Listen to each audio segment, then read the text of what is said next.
Hatimaye Papa mpya amechaguliwa hivi karibuni. Mzaliwa wa Chicago, alichagua kutumia jina la Papa Leo wa 14. Sasa yuko mbele ya balcony kutoa hotuba yake ya kwanza. Akihutubia umati uliokuwa ukishangilia katika viwanja vya Mtakatifu Petro, Papa huyo mwenye umri wa miaka 69 anasema, amani iwe na nyote. Ndugu na dada wapendwa, hii ni salamu ya kwanza ya Kristo mfufuka. Ningependa kutoa salamu ya amani wafikie familia zenu, ninyi nyote popote mlipo. Amani iwe nanyi.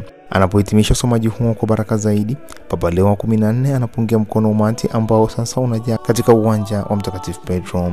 Watu bado wanashangilia huku bendi ya polisi ya kijeshi ikicheza kwa nyuma huku Papa mpya akitazama. Papa Leo wa 14 kisha anawashukuru makardinali waliomchagua wakati wa kongamano hilo la siku 2.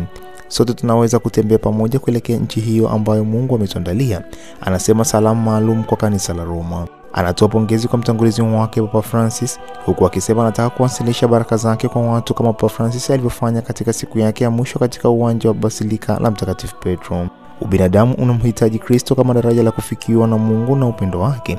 Tusaidie na tusaidiane kujenga madaraja. Wakati Papa akitoa salamu kwa umati wa watu waliokuwa katika uwanja wa Mtakatifu Petro, makardinali wanakusanyika upande wa kushoto na kulia wa balcony wakitazama umati wa watu katika uwanja wa Mtakatifu Petro. Umati ukishangilia na kuanza kuimba baada ya kusikia tangazo kwamba Kardinali Roberto Francis Prevost amechaguliwa kuwa Papa mpya.